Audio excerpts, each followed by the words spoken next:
Welcome to Almost Pro, the podcast where we explore the stories behind the game, the lessons, the heartbreaks, and the moments that make sport more than just sport. And today we're talking about one of the most underrated parts of the game, the friendships, or in some cases, the lack of them. Right? So in some sports, friendship is kind of central to it. So if you've grown up playing in team environments like me in football, you are surrounded by friends. You can only play because your friends are there. Whereas I come from the opposite. I played individual sports, tennis, athletics, and honestly, it could get lonely. You'd have training partners, you'd have people maybe who are in the same squad, sure, but at the end of the day, you were always competing against each other. Yeah, so fundamentally different. And I guess that's how we got to this topic, right, Laura? In Yeah. talking about my experience with friendship being so central to my sporting life and therefore what became life after sport. And you showed me a completely different perspective. Yeah, it's like I said, you're going in two different directions when you're playing often with travel and you're always competing against each other. So Yep. you'd make some friends, sure, on the court for training, but then keeping those friendships or having any deeper friendships outside of that training environment was really tough. Yeah. Yeah. And I think friendship at its core is this notion of a sense of belonging, right? Right. And so for me, there's this sense of belonging when 11 of you are on the field wearing the same clothing. You've all come from the same locker room. You're a part of something that is team based. And therefore, there's this underlying friendship that shapes kind of how long you stay in the sport. How long you stay connected to the sport even after you keep playing. I Mm. wonder, are there still in your tennis journey, are there still friendship stories that define your sporting journey? Or is it more people, sure, but not necessarily friendship in its truest sense? I think the latter is probably more accurate. It's Yeah. definitely the people. We I think we found that we had probably closer friendships almost with our coaches than we did Yeah. with each other. They're the people that we spent most of the time around, they're the people Yeah. that would come to the tournament we're playing. We knew that they were gonna be there, whereas someone who I'd started to make a friend with in one of the training, squads would be at a different tournament on that particular week, and so that we had different experiences, and it was always nice to come back Right. together, but probably the coaches and people like that. Yeah. Do you have a training partner through your journey, or is it, it's a training partner for a point in time, it's a training partner for a specific tournament, it's because I'm at this specific tennis club? I think it's different for everyone. I would always look at the people playing soccer, playing football, and think how cool that was that they had this team environment, and definitely wanted a little bit of that, which is what I think drew me to playing doubles quite a bit as well, because then you had the Yeah. partner there, Yeah. um, Yeah. and that was always really nice. And so I think even in the long run, I've probably stayed closest with people like that. Um, It's interesting though, because maybe that is the answer in some of these solo type sports, is that you look for the avenue. You look for doubles. Can you keep a doubles partner for a long time, or do you change depending on where you're playing? I think it depends. It depends on what Yeah. your goals are. It depends on what your tournament calendar looks like. It depends on a lot. You tend to fluctuate between doubles partners a fair bit, but it's probably the closest that I think that we get to being like a football team. And so you Yeah. enjoy it, and you definitely don't take any of it for granted. While Yeah. it's there. Do you know, at my wedding, I would say maybe a quarter of our guests were my football teammates. Wow, that's Like awesome. it's right. So it kind of, and we didn't have a huge amount of people as guests for our wedding. We had quite an intimate wedding. Mhm. But I think what happens is you're bonding in your rawest moments. So when you're a Yeah. competitor and you're playing in competition, as you well know, the emotional spectrum is so grand. It is the highest of highs and the lowest of lows. And there's something that happens when you're sharing that with other people.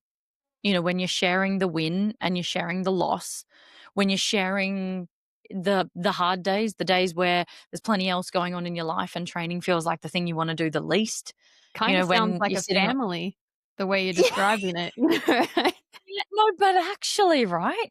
But Yeah, actually, they do become your family, and, you know, today and every day, there is communication between me and people I played with, and I haven't had boots on for what will be coming pretty close to a decade very soon. yeah, So, right. you know, it's a long time, and I played female football, which is notoriously, probably more transitional than male football. So Mm, because the women's competition is typically a little bit smaller, and that's changing, and you know, to all my football family out there, we love that that's changing. But for women who have been in the game for a while and now out of the game for a while, football for women has been reasonably small competition. So you know, you're losing teammates year in, year out because they're going wherever the game will give them the most edge, will give yeah, them the best training, will give them the best opportunity for playing more, being on the pitch frequently, getting the most out of their days. Because your days are short in sport, as we all know. You know, you're not playing until you're 60. You're playing in the peak years of fitness and your body holding up. So girls did tend to transition, and yet you would see them in a different color on the opposite side of the pitch, and it was a free for all for 90 minutes, but you hugged them. You know, you hugged them yeah, at the end, you stayed in contact thereafter.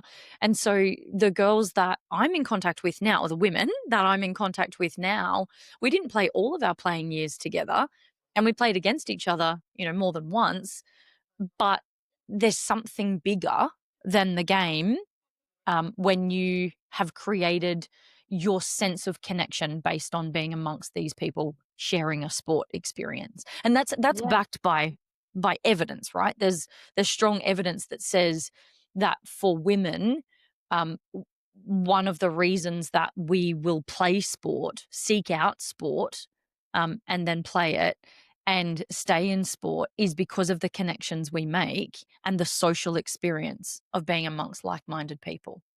That's right. You know, I think that's so important, that social experience. You know, there's not a lot of data there at the moment, and I wonder how that data changes now, like you touched on with the growth of women's sport, Yeah. whether it's you know, is that true in the sense of this is what is our point of difference as women, or is this Mm. us bonding over a shared experience of the lack of pathways? So we clung to the social experiences knowing that that's what we were mostly going to get out of the sport that we played. That is a super interesting perspective. I haven't even thought about that. So I was recently looking at a study that suggested a counter to the notion that girls only play sport for social reasons. Mhm. Because in this particular article, they were saying, well, girls really haven't had pathways in the past to be able to form professional careers from their sport. Therefore, they go into the sports a lot of the times knowing that at the age of 14 or 15 or 16, whenever they age out in that sport or whenever there's no more pathways or avenues for them to continue, or they're very, very difficult or few and far between, this article suggested that girls, just like boys, would stay in sport for longer if there was pathways in place. So when we talk about girls only being in sport for social reasons, they're saying, well, the opposite's not necessarily that's not necessarily Yeah, true, yeah, because yeah. then the opposite would be true as well. And boys would be dropping out at 14, 15, and 16 because we see the camaraderie from professional football in the men's leagues, right? They're the great Mm. friends. There's that social aspect. You look at the NRL finals, they're all off celebrating for days and days. You know, there's that social aspect there that we can see. But girls in the past haven't had that opportunity necessarily to advance in the sport as groups and maintain those social aspects in the sport. Therefore, they leave sport at 14, 15 when they age out. And I think it's just been labeled as, oh, girls just need their social fix, and that's why they drop out of sport rather than tackling the real issue. Yeah, yeah, and I think there's layers to this one. I think there's there's the one that says social is definitely a part of why people play sport without question, whatever Absolutely. age, Yeah. whatever gender. So I think Yeah. we've covered, well and truly that we believe that.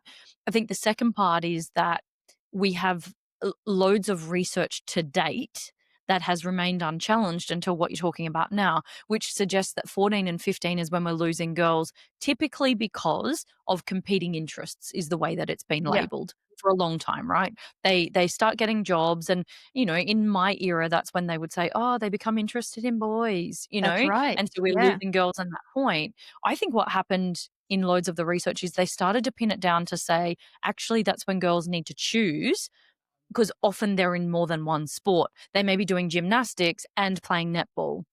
They may be doing 2 things, and so at 14 and 15, we see them drop out of one sport to pick up another, has been the reasoning. I hear what you're saying as a whole new layer, which is actually there's almost this bonding over the loss, a Yeah. bonding over what we don't have, which is a pathway to stay.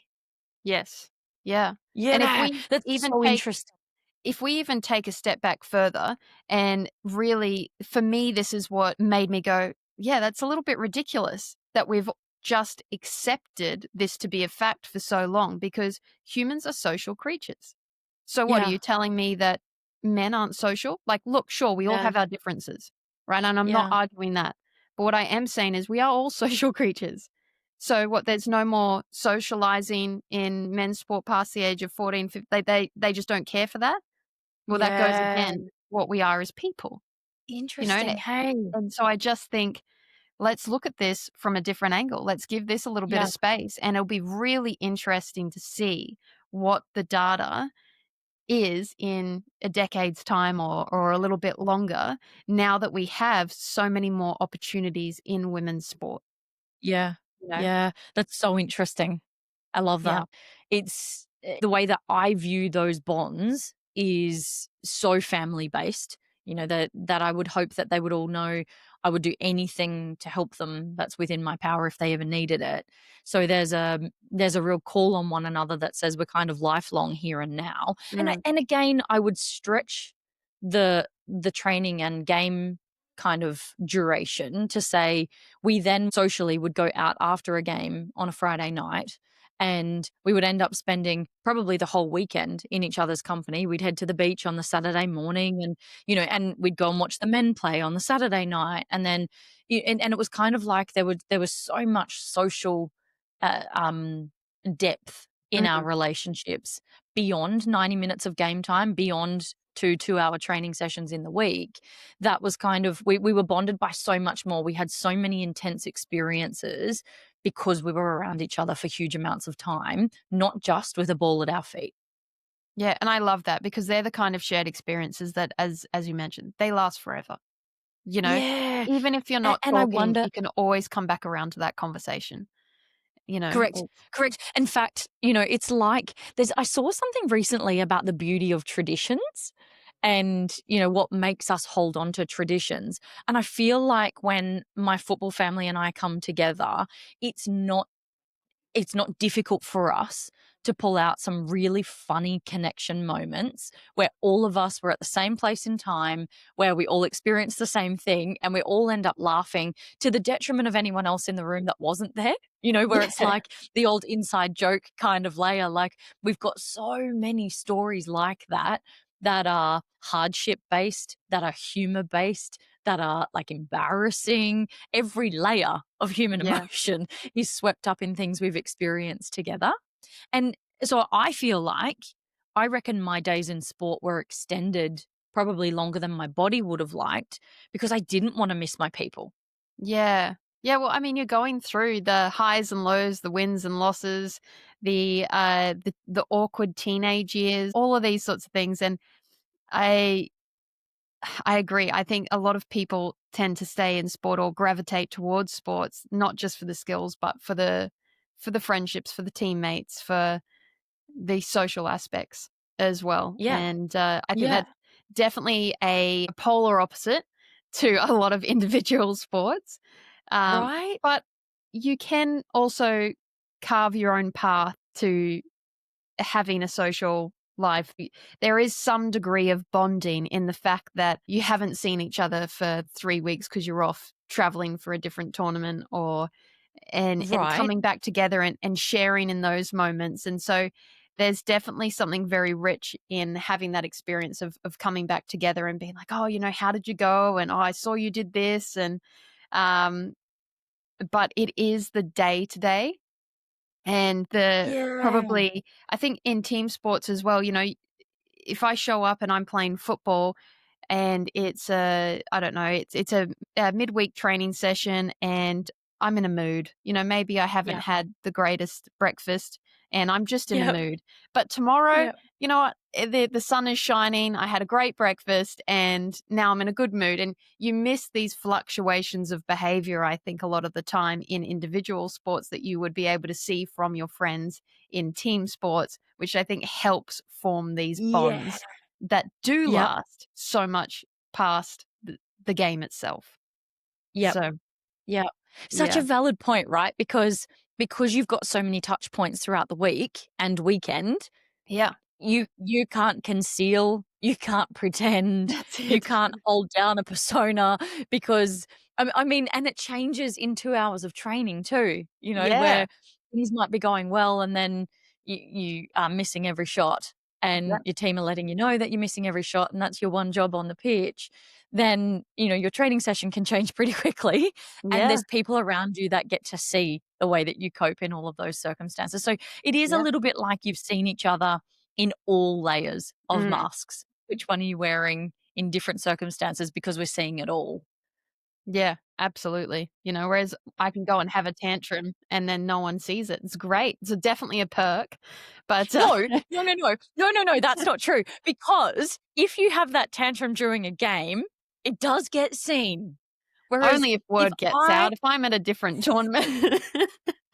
whereas if I of course word's getting out. You're smashing rackets, I'm telling people. But if I am consistently missing shots in a game, my teammates are picking me up, right? Yes. Yeah. Such an What do important you part. do? Yes. Such an important question. Smash a racket. Smash a racket. Smash a racket. Bring many rackets with you to the game is the Yeah. solution. Yeah. But you Yeah. do. In all reality, you look to your family members who may be there to support you, and you look to the coach, but they're not going through the experience with you. So you often No. see, even at the professional level with sport, I think you often see players look to their players box in tennis, for example. Yeah. Yep. And the people in the players box are often feeling the pressure of, I can't laugh at this moment. I can't cheer at this moment. Do I look as mad as they look to try and show them that I am there with you? I feel this. But if you Right? give them too much of a wrong look, it could mentally mess with them because they know you're not on the court with them. And it just Yep. creates this pool of emotion that you have to be able to deal with. And Yep. I think, like you said, having being on the football team, or being on any kind of team, they're there with you. So when Yeah. they give you that high five and say, "Come on, we'll get them next time," they're feeling it with you, Yep. Yep. on the field. And I think that that is something that you can't replicate anywhere else, in these individual sports, because there's no one there to give you the high five. You've got to metaphorically do that yourself and move on to the next point. So But do you like that bit about tennis? Where a it's little like, bit. it's on you. I Yeah, do a little yeah. bit. I'm a very independent person personally, so I do like that. I like the challenge of it. I like the challenge Yeah. of, okay, I need to be mentally strong here, and reminding Yeah. yourself of, and I think that's where you get the benefit as well, because you can see some amazing performance in athletics, in tennis, in swimming as well, Yep. of, I know that I can do this. So I've just got to believe in myself that I can do this. And I think once you have that self belief, then Mm. you're able to self motivate. And then I think some of the best results can come from that. And I don't know, because I haven't played a lot of team sports. So I don't know what that experience is like on a football field, you know? Yeah. You can dig in and certainly bring everything you've got, but it's an 11-a-side game for a reason, right? You Yeah. need all 11 of you to be moving in the same direction, at the same pace, with the same level of gusto to really feel the magic of it. Yeah. And now, time for a short break. Don't forget to like, follow, and subscribe to join the Almost Pro community and stay up to date with the latest episodes and news. To find out more or to apply to be a guest, visit almostpropodcast.com today. But I guess the wins, you've got 11 people there to celebrate with, you know? And your With, bench, most of the time if you've got a full 16 with 5 on the bench, it's a big celebration. It's a loud celebration. yeah.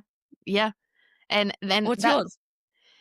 it's a self high five metaphorically, you know, Give me or a whoever's racket. Give watching. me a racket. But you do see this as well. You see people who are swimmers get out of the pool and immediately look to the grandstand. Yeah. Tennis players finish their match, they've won, and they're immediately celebrating with whoever's watching. And so they're feeding off that energy and sharing that win experience with everyone who's watched them achieve it.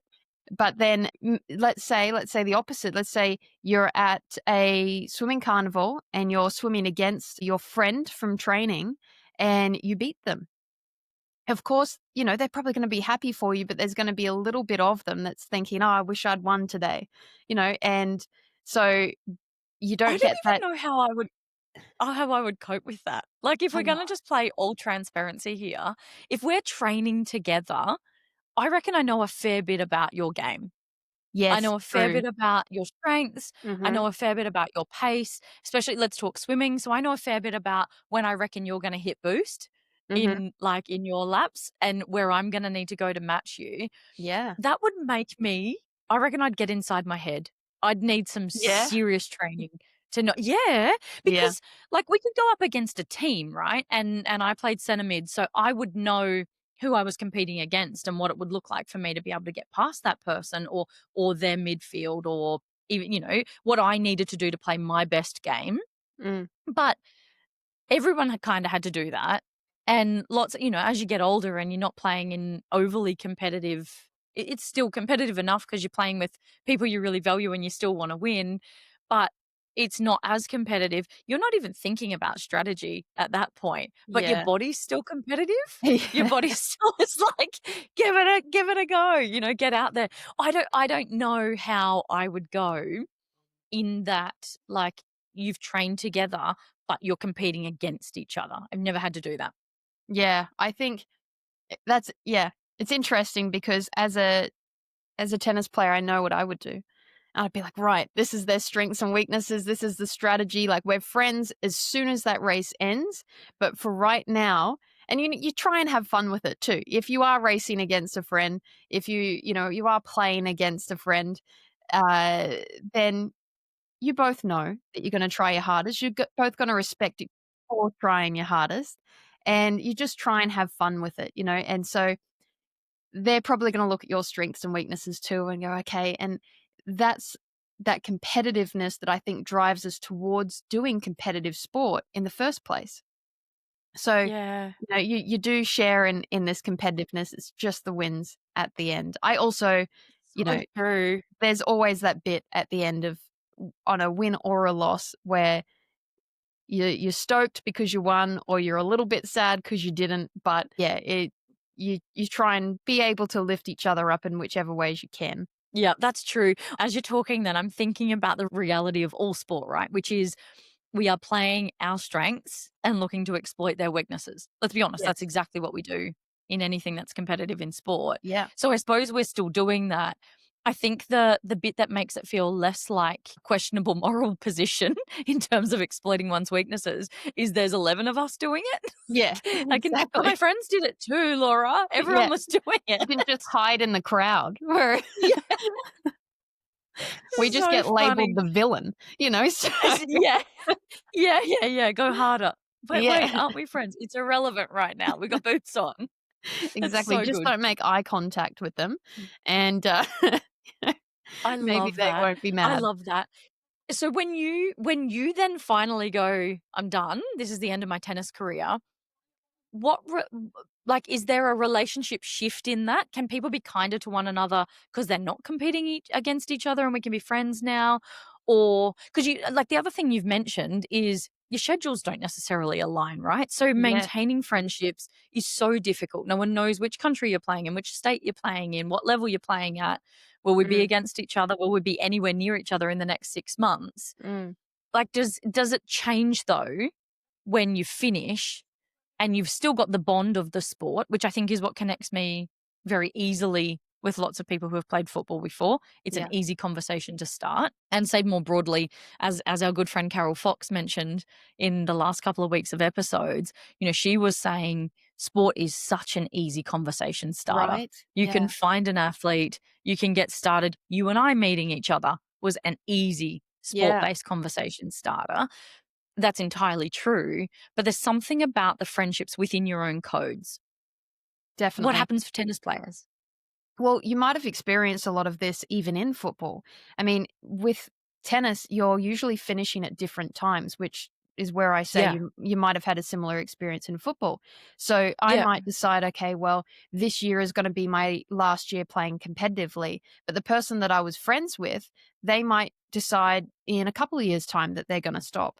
And so yeah. what I have found is that once everybody has finished playing competitively. Once the people who you had started or you had made friends with through training and through the course of playing have all finished playing, it's a lot easier to keep in touch. Then you can come Yeah. back and you have that common space of being able to reflect on your time. And, "Oh, wasn't that Mm, crazy when we had this training session?" Or, "Wasn't that crazy when we did this?" We did sometimes have team trips, we did this trip mm, over to New Zealand or wherever it may be, and you can mm. reflect on those. And I think that that is a lot of the times where the real bonding can happen that will Yeah. last, the measure of time, so to speak. Do people tend to stay in the tennis orbit? So when they finish their tennis career as a player, do they tend to stay in the tennis orbit so that that's kind of how they get connected or stay Look, connected? I mean, everyone's different, right? But Yeah. there is definitely a large number of people who have played tennis, but not even competitively, really, who they've go, okay, we've got this set of skills now. This is what we've grown up knowing, and therefore we're going to stay in this space. But to Right. answer that question, yes, I think a lot of people who were competitive players will end up being tennis coaches, they'll end up working for the national governing bodies, organizations of Yeah. the sport. They will end Yeah. up giving back to the sport in one way or another because you think about what that day to day conversation looks like in the workplace. They get to keep talking about what they've spent Right. their career building or what they've spent their life Yeah. building, all these happy moments or utilizing these skills that they're not going to be able to utilize them necessarily anywhere else Yeah. with people that are able to relate on a level that they are used to.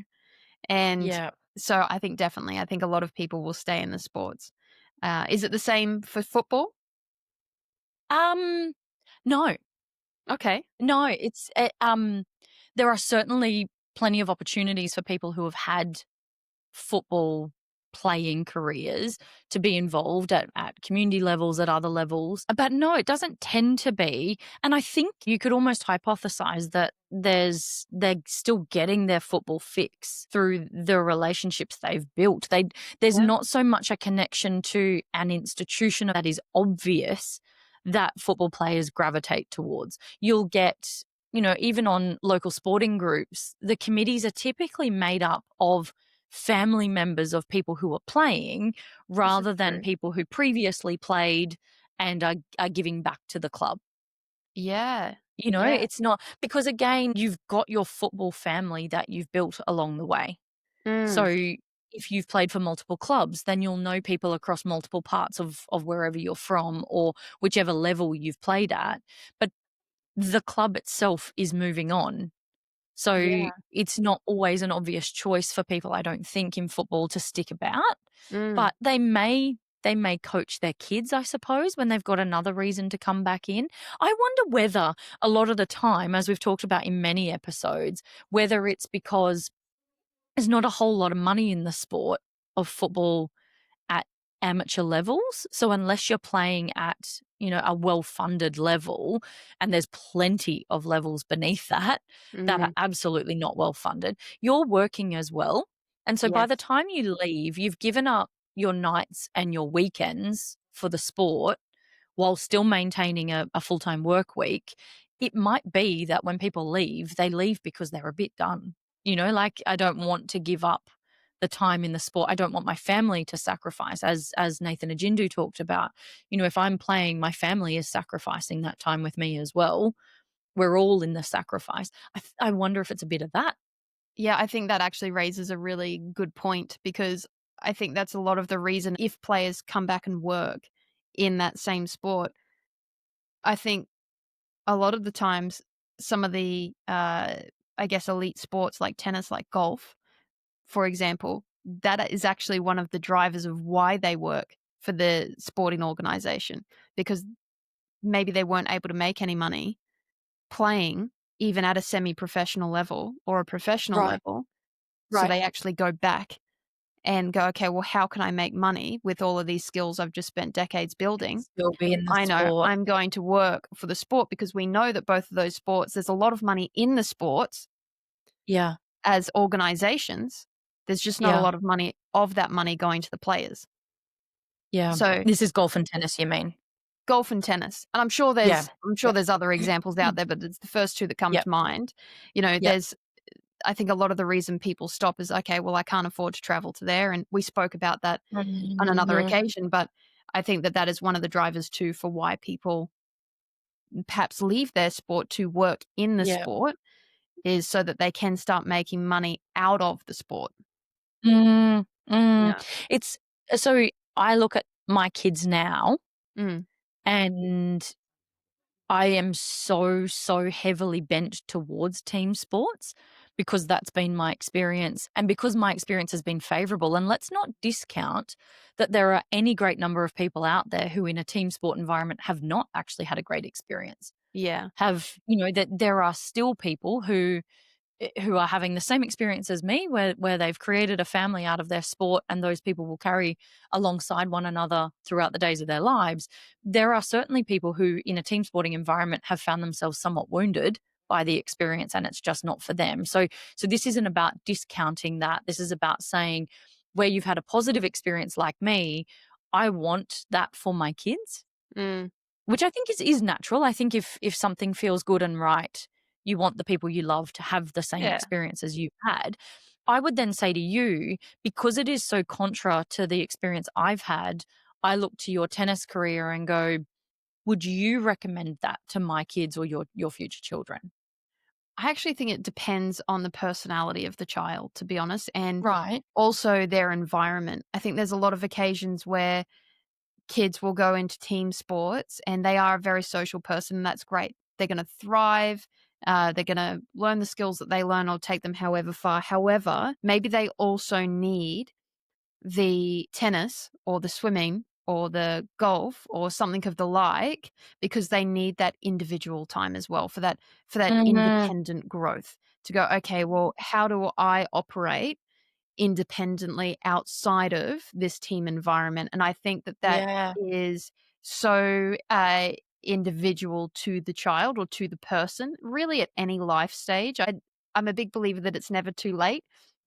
If you are thinking, okay, well, maybe I'm not as confident going into spaces by myself, maybe a great starting point would be to join a tennis club, Yeah. and go and play, have a few lessons and compete just locally, or Yeah, the yeah. swimming or something like that. And then on the flip side of it, if you have someone who's horrifically independent like I am, a team sport definitely would have helped. Get out there, join the team, go talk to people. And I Yeah. think that going into a team environment would have been really, really helpful for me. So I think that I always say if anybody does ask, friends that have kids ask, what sort of sports do you think we should do? I always say team and individual, you know? Let's Yeah. learn the independence and the ability to cope with the wins or losses when they fall solely on you. But then let's Yeah. also have that team environment and have that ability to form friendships from such a young age is such a useful skill for life. And so I'm a big believer Mm. that, people should be able to should ideally go into both so that they're well equipped. Yeah, it's so true. So, so true. I think what you and I chatting this through has shown is that in all ways, sport is something different for everyone, right? So Yes. for some people, the same sport at the same time can have a very different outcome. Like you can be in the same team and experience things differently to Yeah. one another based on whatever else is happening in life for you, based on whatever your role is in that team dynamic. And yet, for some of us, it really is the notion of friendship and belonging and feeling like you're part of something. For others, and as you've been able to show us, it actually is about developing independence and resilience under pressure and being able to take a loss and move forward from it without needing the prop up of an entire team behind you. Yeah, exactly. And, they're 2 different experiences. However, they shape who you are. Yeah. They shape who you're going to be in the future, and like I said, I don't think it's ever too late to jump back in on one of them. But I think Yep. how we connect with people through sport today has a lot to do with those experiences from when we were playing sport Yeah. growing up. So, I Yeah, totally. yeah, Totally. And I think for, for everyone's benefit, whether you're in a team environment and you're playing a team sport, whether you're in a sport where you're competing solo, you do unquestionably and undeniably have relationships around you. They will look different to the person who's in the lane next to you if you're a swimmer. They will look different to the person who's sharing the same kit as you, running in the same uniform if you're a football player. But ultimately, all of those relationships become part of your story, and I've yeah, loved that we've been able to cover some of that today. yeah, definitely. So good. Thanks for sharing, Laura. Yeah, likewise. Little layers that we unpack, right? Yeah, I think what we've established is that playing sport can really cover a lot of the skills of life in general, in and out of sport. Oh, so real. So real. And I guess that's kind of the lure of you and I in the sports space, right? What we know is sport is such an equalizer. Yeah, It is, absolutely. it's something that brings people together, whether they chat sport as fans, and I think that is a whole other story of life is, Yeah. fandom. See you rocking some of your new ice hockey apparel or Look, new it's season, ice hockey actually. season, Uh, so she's ready. everything is She's gonna ready. turn to ice hockey. Different team each week. But I think even that, right? You go out in that shirt, I've no doubt there's someone who wants to connect with you in some way on Yeah, the basis of the logo that's on the front of your shirt. So that is one layer of the way sport connects us, the way, you and I have experienced sport as an employment sector, the way many, many, many, many people around the globe experience sport as a player or some level of involvement in an institutional framework, whether they're coaching or volunteering or, they're employed in that space. Sport is part of so many people's stories. And it's so nice to unpack the elements of it starting today with the layer of friendship. So thank you, friend. yeah, thank you. If you enjoyed this episode, make sure to follow Almost Pro wherever you get your podcasts and tag your sport bestie or a training partner on socials at Almost Pro Podcast. We'd love to hear your stories of friendship through sport.